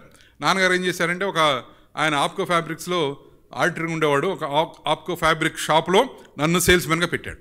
ఆ సర్టిఫికేట్ సేల్స్మెన్గా పనిచేస్తున్నాడు ఆయన సర్టిఫికేట్ జీఎం దగ్గర తీసుకెళ్ళి కాలేజీలో ఇస్తే వెంటనే సీట్ ఇచ్చారు. ఉండేవాడిని కాదు షాపులో, ఏంటో ఆడిటర్ గారు అబ్బాయి షాపులో కత్తిరించుకుంటుండే, కాసేపు కూర్చున్నాను సరదాగా. సాయంత్రం 5 అవగానే వెళ్ళిపోవాలి కాలేజీకి. పర్మిషన్, స్పెషల్ పర్మిషన్, నాకు ఎవడు అడిగేవాడు కాదు. 9 గంటలకి చివరి క్లాస్ ఎగ్గొట్టేసి బయటకు వచ్చి ఫ్రెండ్స్తో కలిసి విజయవాడ వీధుల్లో తిరుగుతూ ఉండేవాడిని. తిరిగేసి డబ్బులుంటే సెకండ్ షోకి వెళ్ళేవాళ్ళం.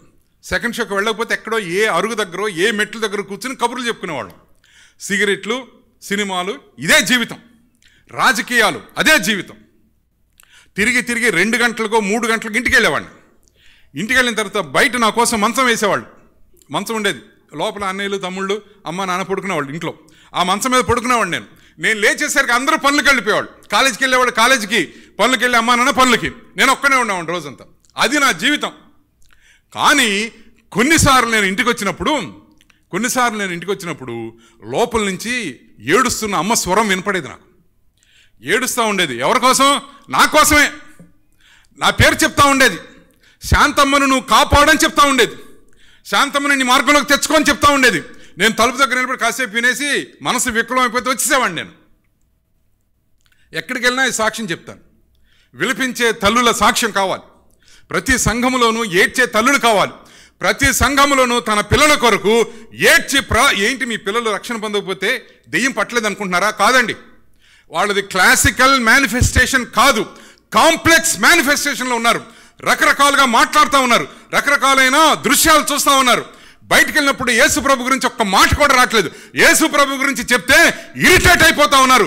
ఎవరు ఇరిటేట్ చేస్తూ ఉన్నారు? వాళ్ళ లోపల ఉన్న దురాత్మలు ఇరిటేట్ అయిపోతా ఉన్నాయి. క్రైస్తవ యవనస్తులకి వాళ్ళు స్టేజ్ మీదకి వచ్చి పాటలు పాడడానికి సిద్ధంగా ఉన్నారు, కానీ బయటకు వెళ్ళిన తర్వాత ఒరే నువ్వు పరిశుద్ధంగా ఉండరా, యేసు ప్రభు ఇట్లా బైబిల్లో చెప్పాడరా, ఎలా ఉందిరా అలా ఉందిరా అంటే ఇరిటేట్ అయిపోతా ఉన్నారు. మాకు తెలీదా, ఎందుకు చెప్తున్నాం అంటున్నారు. మన పిల్లలకి బైబిల్ చదవమని చెప్తే ఇరిటేట్ అయిపోతా ఉన్నారు క్రైస్తవ పిల్లలు. కారణం ఏంటి? దురాత్మలు లోపల పనిచేస్తూ ఉన్నాయి. కాంప్లెక్స్ మేనిఫెస్టేషన్, విభిన్నమైన ప్రత్యక్షత. యేసు ప్రభు మాకు వద్దు, మాకు స్టేజ్ కావాలి కానీ యేసు ప్రభు వద్దు. అలాంటి వారి కొరకు విలిపించే తల్లులు, అలాంటి వారి కొరకు విలిపిస్తున్న ఈ తల్లి, ఈ తూరు ప్రాంతము నుంచి, తూరు సీదోను ప్రాంతము నుంచి ఈ తల్లి ప్రభువుని ఒక అవకాశం వచ్చిందా వదల్లా. ఎన్ని పరిమితులు ఉన్నాయి ఈవిడికి, ఎన్ని పరిమితులు ఉన్నాయి. స్త్రీ అండి, రోడ్డు మీద అరుస్తూ ఉందండి. ఎంత అసభ్యంగా ఉంటుంది చూసేవాళ్ళకి. అయినా పర్లేదు అరుస్తాను నేను, అయినా పర్లేదు ప్రార్థన చేస్తాను. ఇంట్లో గట్టిగా ప్రార్థన చేస్తుంటే పక్కనున్న వాళ్ళకి అభ్యంతరం అని చెప్పి నెమ్మదిగా ప్రార్థన చేసుకోరాదా అంటాడు తండ్రి. ఏడుస్తావు ఎందుకు? నెమ్మదిగా చేసుకో ప్రార్థన, మనసులో చేసుకోవచ్చు కదా అంటే. ఎన్ని అభ్యంతరాలు! స్త్రీలకే అభ్యంతరాలు, స్త్రీలకే పరిమితులు. రెండవది, ఈవిడికి వాగ్దానం లేదు. దేవుని యొక్క వాగ్దానం యూదులకే ఉంది, ఈవిడికి వాగ్దానం లేదు. సర్వలోకులకు రక్షణ అనే సంగతి ఈవిడికి తెలియదు. ఈవిడ అనుకుంటుంది ఆయన దావీదు కుమారుడు కాబట్టి యూదులకే కావాలనుకుంటుంది. అదొక పరిమితి. ఈ పరిమితులన్నిటి మధ్యలో స్త్రీ బలహీనత, మగవాడితో మాట్లాడడం, వేరే జాతి వాడితో మాట్లాడడం, ఆ మెయిన్ రోడ్డు మీద అందరు నిలబడి చూస్తూ ఉన్నారు. అక్కడ టీ షాప్, ఇక్కడ టీ షాప్, అక్కడ హోటల్, ఇక్కడ హాస్పిటల్, జనాలందరూ బయటకు వచ్చి వస్తారు. ఎవరిది స్వరం అంటా ఉన్నారు. ఈవిడిదే స్వరం వస్తూ ఉంది, ప్రార్థన చేస్తూ ఉంది. ఇతర దేవుళ్ళు ఉన్నారు కదా, చాలామంది ఉన్నారు కదా, ఆ దేవుళ్ళని ఆరాధించే వచ్చింది కదా, ఇంతకాలం ఇతర దేవుళ్ళకి మొక్కుతూ ఉంది కదా, ఇప్పుడు ప్రభువు కనపడగానే ప్రభువుని మొక్కుతూ ఉంది. ఈ స్త్రీ అనేకమైన పరిమితుల్ని దాటి, అనేకమైన పరిమితుల్ని అధిగమించి ప్రార్థన చేస్తూ ఉంది. కనాను స్త్రీ. సమాజం చాలా విసిగిపోతా ఉంది. క్రైస్తవులు ప్రార్థన చేసేవాళ్ళు అంటే అందరికీ విసిగే. మన ప్రార్థన సహవాసాలు ఎట్లయిపోయినాయంటే భారము లేని ప్రార్థన చేసేస్తూ ఉన్నాం. క్రమం, సంఘ క్రమం. శుక్రవారం ప్రార్థన అంటే శుక్రవారం వచ్చి ఆ క్రమాన్ని ఆచరించి వెళ్ళిపోతూ ఉన్నాం. పూర్తి స్వేచ్ఛతో, పూర్తి స్వాతంత్రంతో దేవుని దగ్గర గోజాడి మొర్రపెట్టి ప్రార్థన చేసి దేవుని సన్నిధిలో మూలిగి పిల్లల కోసం ప్రార్థన చేసి ఎంతకాలమైంది? పిల్లల కోసం దేవుని సన్నిధిలో మూలిగి ఎంతకాలమైంది? మొర్రపెట్టి ఎంతకాలమైనది? ఇశ్రాయేలీయులు వాళ్ళని ఐగుప్తులోంచి రావడానికి ముందు వాళ్ళు ప్రార్థన చేశారంట, నిట్టూర్పులు విడిచారంట దేవుని సన్నిధిలో. దేవుడు అన్నాడు, వాళ్ళ నిట్టూర్పులు చూశాను నేను, వాళ్ళ మొర్ర విన్నాను నేను, వాళ్ళ మూలుగులు విన్నాను నేను, విని పైనుంచి వచ్చేసానన్నాడు. ఎంత కఠినమైన ప్రార్థన అనేది ఎంత కఠినమైన ఎక్సర్సైజ్. అది నీ కడుపులోని భావాలు, నీ కడుపులో నుంచి ఎమోషన్స్, ఈ భావోద్వేగాలు అది రానిదే ప్రార్థన ఎట్లా అవుతుంది? నోటితో చేసే ప్రార్థన, బ్రెయిన్తో చేసే ప్రార్థన అలా కాదండి. పిల్లల కోసం మనం ప్రార్థన చేద్దాం. ఈ స్త్రీ వచ్చేసింది, ప్రభువుని పట్టింది, ప్రభువునికి మొక్కింది, ఆయన ఆరాధించింది, పూజించింది. సరే, ఆమెకి అర్థం కాకపోయినా కూడా కుక్క అని ఆయన ఏ సందర్భంలో ఎట్లా అన్నాడో అది ఆమెకు తెలియదు పాపం. అయినా కూడా కించపడలా. ఆవిడ ఉద్దేశం ఏంటంటే బిడ్డ బాగుపడాలి. ప్రభు వెంటనే నేను బాగు చేయను పో అనలేదు కదా. అలాంటి వాళ్ళు బాగవరమ్మా, అయిపోయింది కదా, ఇంకా నా దగ్గరికి రావద్దమ్మా, ఇంకేదైనా గురువు దగ్గరికి వెళ్ళి, ఇంకేదైనా హాస్పిటల్కి వెళ్ళి అని చెప్పట్లే ఆయన ఏ నాడు కూడా ఇంకొక చోటుకి వెళ్ళని చెప్పడం. సర్వ నిధులు, మొత్తం కూడా ఆయనలో ఉన్నాయి, ఆయన చేస్తాడు. అది ఆమె గుర్తించి చాలా తెలివిగా ఆయనకి సమాధానం చెప్తా ఉంది. నిజమే ప్రభువా, కుక్క పిల్లలు కూడా తమ యజమానుల బల్ల మీద నుంచి పడు మొక్కలు తినును కదా అంటుంది. యజమానుల బల్ల. ఎవరు యజమాని? ప్రభువే యజమాని. ఆమెకి ప్రభువే యజమాని. ప్రభువు ఇస్తున్న ఈ రొట్టె ముక్కలు, ప్రభువు ఇస్తున్న ఈ జీవపు మాటలు, ఇవి తినే బతుకుతాం మనం అనేసరికి, ఆ మాట అనేసరికి ప్రభు అన్నాడు, నీ విశ్వాసం ఎంత గొప్ప తల్లి. ఇదిగో నా వెనకాల ఉన్నారు చూడు 12 మంది అల్ప విశ్వాసులు. వాళ్ళందరి ముందు ఆవిడ్ని పైకి, అంతకుముందు ప్రభు కలవలేదు, అంతకుముందు ఆవిడతో మాట్లాడలేదు, ఆవిడ కూడా ప్రభు గురించి ఆలోచన చేయలేదు. ఒక్కసారి ప్రభు ఎదురైనప్పుడు తన బిడ్డ కొరకు ఈ దురాత్మ పట్టి సతమతం అయిపోయి రోగాలు తెచ్చేసుకుని, అనారోగ్యం తెచ్చుకుని, శరీరానికి హాని చేసుకుంటున్నా తన బిడ్డ కొరకు ప్రభు ఆ బిడ్డను అక్కడ వదిలేసి వచ్చింది. ఎప్పుడు తల్లి పక్కన ఉండాలి కదా, ఎప్పుడు బట్టలు పీకేసుకుంటుందో తెలియదు, ఎప్పుడు ఎవరైనా కొరికేస్తుందేమో తెలియదు, కొట్టేస్తుందేమో తెలియదు, ఈ బ్లేడ్లు తీసుకుని కోసేసుకుంటుందేమో తెలియదు. అంత ప్రమాదకరమైన పరిస్థితుల్లో బిడ్డను వదిలేసి ప్రభు దగ్గరికి పరిగెత్తుకుంటా వచ్చింది.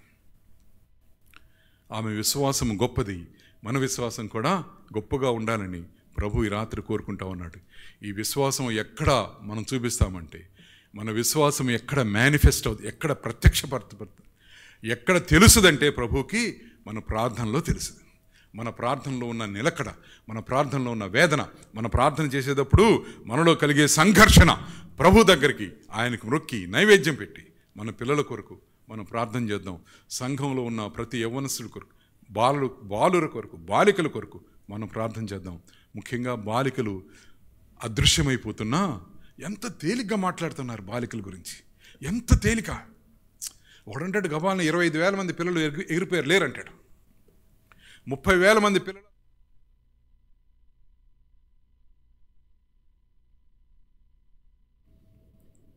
ఆడపిల్లల మీద ఇలాంటి సమాజంలో మనం ఉన్నాం కాబట్టి, ఇలాంటి సమాజంలో ఉన్నప్పుడు మరింత జాగ్రత్తగా మన సంఘంలో ఉన్న పిల్లల్ని కాపాడుకునే బాధ్యత మనది.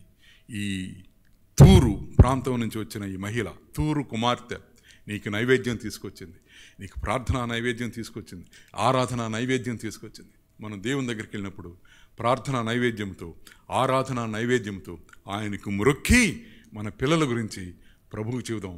ప్రభువు చేతుల్లో మన పిల్లల్ని, అనగా మన తర్వాత సమాజాన్ని, మన తర్వాత రాబోయే సమాజము, నెక్స్ట్ జనరేషన్, తర్వాత తరాన్ని ప్రభు చేతుల్లో పెడదాం. ప్రభు చేతుల్లో మన పిల్లలు భద్రంగా ఉంటారు. ఈ స్త్రీ మనకు నేర్పించిన ఈ బోధ, మనకు నేర్పించిన ఆమె జీవన విధానం, విశ్వాసము, అచంచలమైన, స్థిరమైన, చిక్కు చెదరని విశ్వాసము ప్రభువులో. దావీదు కుమారుడు అనుకుంది, కాదు ఆయన దగ్గరికి వెళ్ళిన తర్వాత, ఆయన ముఖాన్ని చూసిన తర్వాత ప్రభువు దేవుడిని అనుకుంది, ప్రార్థన చేసింది. మనం కూడా ఆ విధంగా ప్రార్థన చేసి మన పిల్లల కోసం ముందుకు సాగుదాం. దేవుడు మిమ్మల్ని దీవించును గాక. ప్రార్థన చేసుకుందాం. పరిశుద్ధుడైన తండ్రి, నీకు వందనాలు స్వామి. తూరు ప్రాంతానికి చెందిన స్త్రీ ఎంత బలముగా, ఎన్నో పరిమితులు ఉన్నప్పటికీ కూడా ఆ పరిమితులన్నింటినీ అధిగమించి తన హృదయంలో ఉన్న భారాన్ని నీతో పంచుకుంది స్వామి. అందుకే నీకు వందనాలు చెల్లిస్తున్నాం. ఈ వాక్య భాగాన్ని మీరు మా కోసం పదిలపరిచినందుకు నీకు వందనాలు. మా జీవితాల్లో కూడా మా పిల్లల కొరకు మేము ప్రార్థన చేయడానికి, అది భారంతో ప్రార్థన చేయడానికి, కన్నీటితోనూ వేదనతోనూ మొరపెడుతూ ప్రార్థన చేయడానికి సహాయం చేయండి. వందనాలు చెల్లిస్తున్నాం. స్తోత్రాలు. ప్రభువానికి మహిమ ఘనత ఆరోపిస్తున్నాం.